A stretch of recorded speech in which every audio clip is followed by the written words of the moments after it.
Hi குழந்தைங்களே, இன்றைக்கி ஒரு ஜமீன்தாரை பற்றி ஒரு கதை பார்க்கலாம். ஒரு ஜமீன்தார் இருந்தாராம்மா.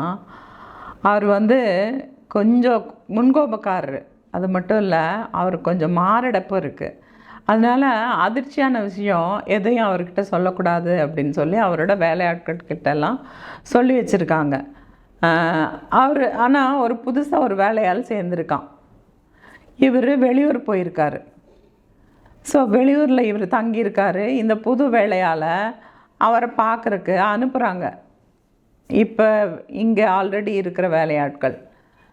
இப்போது அங்கே போனோன்னே அவர் கேட்குறாரு, ஜமீன்தார், என்னப்பா எல்லாம் ஊரில் எல்லாம் சௌக்கியமாக, எல்லாம் நல்லா இருக்காங்களா என்ன அப்படின்னு கேட்கும்போது இவன் என்னங்கிறான், எல்லோரும் நல்லா இருக்கிறாங்க, ஆனால் அந்த நாய் தாங்க செத்து போச்சு அப்படின்னு சொல்கிறானாம்மா.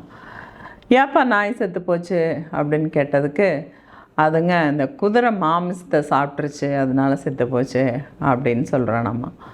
ஏப்பா குதிரை மாமிசத்தை சாப்பிட்டுச்சு அப்படின்னு கேட்டதுக்கு, இல்லைங்க அந்த குதிரையை பார்த்துக்கிறவங்க யாரும் இல்லை, அதனால் குதிரை இறந்து போச்சு அப்படின்னு சொன்னானாம்மா.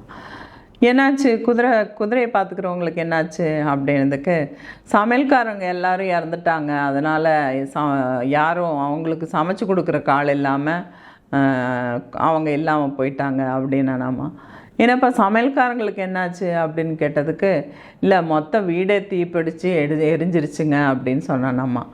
அட பாவி, என்னடா இது, எத்தனை விஷயம் நடந்திருக்கு, இதே இப்படியா ஸ்டெப் பை ஸ்டெப்பாக சொல்லுவேன் நீயே, இது இவ்வளோ அதிர்ச்சி அவர் எப்படி தாங்குவார் அப்படின்னு சொல்லி, போதும் நீ சொன்ன வரைக்கும் போதும், இனிமேல் எதுவும் சொல்லாத அவருக்கு அப்படின்னு சொல்லி ஏற்கனவே இருந்த வேலையாட்களை இவனை பிடிச்சி இழுத்துட்டு வந்துட்டாங்களாம்மா. அப்போருந்து எந்த அதிர்ச்சியும் அவரை பாதிக்கிறது இல்லையாம்மா. இன்னொரு கதையோடு உங்களை சந்திக்கிறேன்.